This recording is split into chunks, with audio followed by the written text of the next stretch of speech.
Hello, Joshers, and welcome to JEEZEEbox. Today, we're going to be talking about Insidious, Chapter 2. So, in Chapter 2, we pick up right where the first movie left off, which was with the death of the old lady. Patrick Wilson is now possessed by an entity, which turns out to be an old lady.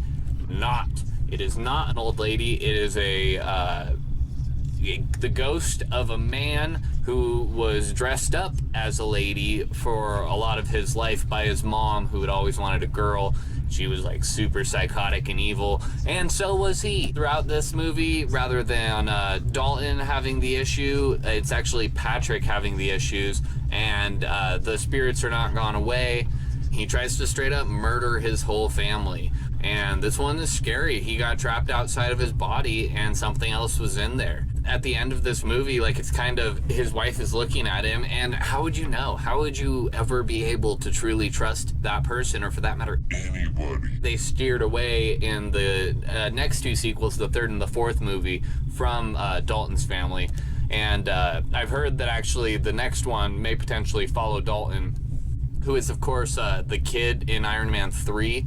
He's been in a few things. They're eyeing doing Dalton going to college and what would then happen, which has potential. It also has potential to cross over with some characters introduced in all of the other movies. But we'll get more on that as we reach the the climax of the Insidious story, which will be The Last Key, releasing later this week. So do hit subscribe and stay tuned. I like this one. I like the first one. I enjoy this franchise. It definitely leans on a lot more, like, it's pretty much like scare.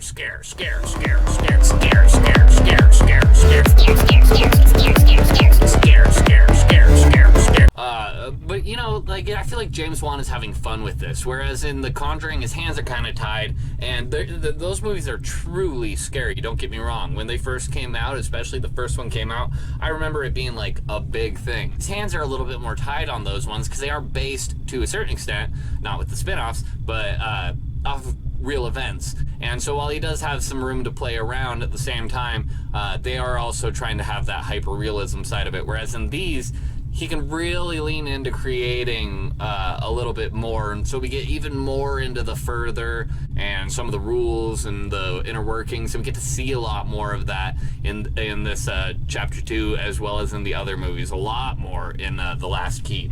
But I would have to say, check out Insidious 2, definitely worth a watch. I've watched it a few times and I always enjoy it.